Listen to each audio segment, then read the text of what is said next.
Welcome to the Introverts Guide to Social Media, Part 3, Content Routines. Congratulations! You have developed your author brand. You've started growing your accounts. A big part of growing those accounts is creating content and sharing it regularly. So a little bit about me. My name is Jara Boles. I'm a fantasy and romance writer. I'm from Kansas City, where I grew up with my husband. He was my debate partner in high school. We have two fearless daughters and two very pampered rescue dogs. I am a lawyer-turned-novelist, a full-time fiction editor, and a sometimes crochet blanket maker. I have 6 books available on Amazon that are fantasy, and I have my first contemporary romance coming out in the next year from Wild Rose Press. So the big question here is, how often should you post? Your goal is obviously to post on a regular schedule. For new accounts, I would start with 3 days a week, assign each day a topic, like, two for Tuesday, where you're sharing 2 of something. So if you collect mugs, you could share 2 of your favorite mugs. If you love a specific author who also happens to be a comp author to your own books, share 2 of their books. You could even share 2 of your books for 2 for Tuesday, those kinds of things. Bonus points if there are popular hashtags associated with your topics, like Monday goals or work in progress Wednesday. If you are a person who starts every day with a cup of tea, on Mondays, you can share the cute mug you're using, the tea you're drinking, and your goals for the week, and encourage your friends online to share their goals as well, so you can cheer for them in the comments. It's all about setting up yourself to think as little as possible about what you're supposed to share on a specific day. So we're going to set expectations, and then we've got to keep them. This is the key part. A lot of people start down the social media track and then they get overwhelmed or burn out and they just close it and walk away. So write down what you can reasonably manage and maintain for social media. You know you better than anybody else. And as an introvert, we have to be really careful about meeting ourselves where we're at and then slowly growing that over time. So how often are you going to post to each platform and which days? Write it all down. Make a little deal with yourself, like, okay, I'm going to post on Instagram on Monday, Wednesday, Friday, and this is what it's going to look like. And then once you have your answer, you start building a content calendar with blanks to fill in for the whole year. Consistency for posting is really important because it's building trust with your readers on the different platforms, and it kind of helps them develop the habit of, oh, it's Monday. I wonder what so-and-so is drinking for their tea and what their goals are for the week. And then they get to share theirs and have a moment of authentic connection with you on your social media. So your homework. And this is where you can tell I used to be a lawyer. You're going to establish your own rules for your socials. What does that mean? Well, here's my personal rules. I don't post negative reviews or content. I don't say anything bad about anyone. There's enough negativity on the internet. I don't need to be a part of it. I don't share photos of my kids. I have a daily limit of 20 minutes on social media. I block negative comments immediately. I pre-block spam comments. And if you come in person to the library's 2024 Writers Conference, I can show you how to block those little spam bot comments as well. And then I think my most important rule as an introvert is, if I start comparing myself and go down that awful rabbit hole of look how well everybody else is doing, instead of feeling like, oh, I'm so proud of them, they're doing so well, I have to close the app immediately. The second I'm having a negative experience, it's done. It doesn't deserve any more of my minutes. So rules that might work for you. You don't have to show your face to make a social media account. There are thousands of accounts where you never see the person's face.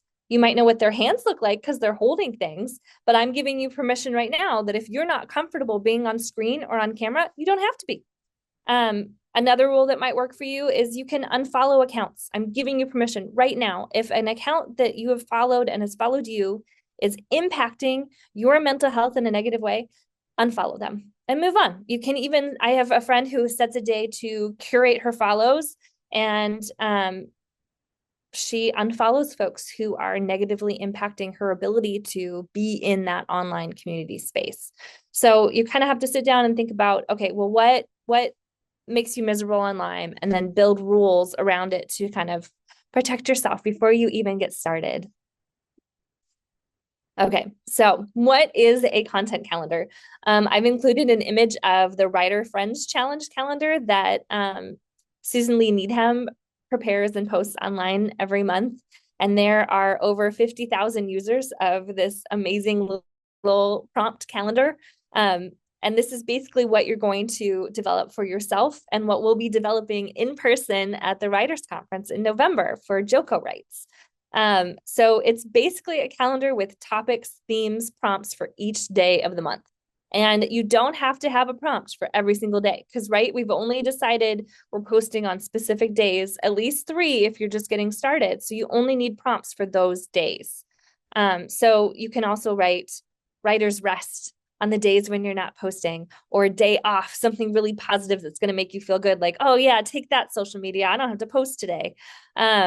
And then you're going to fill that content calendar with your Monday goals, sharing your cup of tea, or your 2 for Tuesday, sharing a picture of your 2 Siamese cats rolling around, right?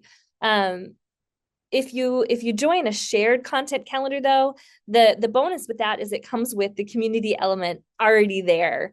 And so you can sort of connect in an authentic way and support other people, which as an introvert can feel really good. For example, let's see, this one has summer travels. So if you didn't go anywhere, you could post a picture of your day trip to the library and post the book that you checked out. Or she's got a prompt on there called new obsessions. So if you are one of those people who's constantly trying out new ballpoint pens, you can share your pens as part of that prompt. And some of the fun thing about having a community calendar is you get to see all the different ways that your writer friends interpret the prompt, right? So if you've got someone you've got a prompt that says, share your plans for August. Well, it could be your end of summer bucket list. Like, okay, these are all the things I wanted to do this summer, and August is summer-ish, so we're going to get it all done. Or it could be specific to your writer goals for the month, so other people can cheer for you as you cheer for them online. So your homework now is to come up with your own content idea list and then bring that with you to the 2024 Johnson County Library Writers Conference, where we're going to create a shared content calendar associated with the Joko, #Joko Writes Together. So you're going to want to bring 10 to 15 ideas, and it does not have to be like a whole sentence long prompt. It could be something as simple as, did you know there's a National Beard Day? I almost always post on it because after my husband got out of the Air Force, he grew a beard. And so I post a husband/beard appreciation day post. And randomly, it does really well. But there's all of these national day calendars that you can look at. This does not have to be a big, intimidating thing. It can be fun. You can come up with food and other things that you love and write prompts. Like, share your breakfast, share your favorite meal from July. It can be really fun if you take a moment and get creative with it. So I cannot wait to see what you all come up with, and I will see you at the library, hopefully. So we've come up with our content, right? And so a big part of setting yourself up for success is batching your content. Well, what does that mean? It means once a month, I have time blocked off where I'm just going to be taking photos of the content I know I'm going to share. So every Monday, I share the coffee that I'm drinking that week. Every Wednesday, I share an image of me working on my books. And that's usually not, without my face in it. It's just a picture of my notebooks and my laptop and a timer. And then on Fridays, I share what book I'm reading. So I kind of know my TBR and where I'm at in books and time it appropriately, and then update the content if I finished a book ahead of schedule. So I've shared an image of what it can look like when I'm batching content, right? There's like 5 coffee mugs, there's tea in some, there's coffee in another, because friends. I drink a lot of drinks all at once. There's a bag of coffee, and there's a whole bunch of books, right? Because at the end of the day, that's what we're doing here. We're sharing our love of our own written word and our friends' written words. So you want to take as many photos and videos as you can in one sitting. You're going to block a separate time to create posts and reels, which are videos, for each of these photos and videos in your scheduling tool. And then a quick trick for, once you've set up your pretty little book stack, you can snap a photo of it, and then you can also make a video just zooming in or opening the top one and flipping it through to show your bookmark. And you can kind of take one setup and use it for multiple forms of media. So what you post on Instagram will also work for what you post on TikTok. And then there's also content collection. This, I think, is a really fun thing about social media is you have a brand new hobby, friends. It's content creation. Do you love vintage books? Well, you're going to start a new photo collection of vintage books that you see out in the wild or in your own personal collection, and then you get to share it. So part of engaging online as an introvert is sharing things that you really love to talk about. It's not talking about you, it's talking about other things that you love. And that makes it just so doable, right? Do you love typewriters, notebooks, and pens? Man, those writing related hobbies that you never really thought of as a hobby are great photo content for your social media accounts. And it's authentic because you really do love all of the different pens in your desk, right?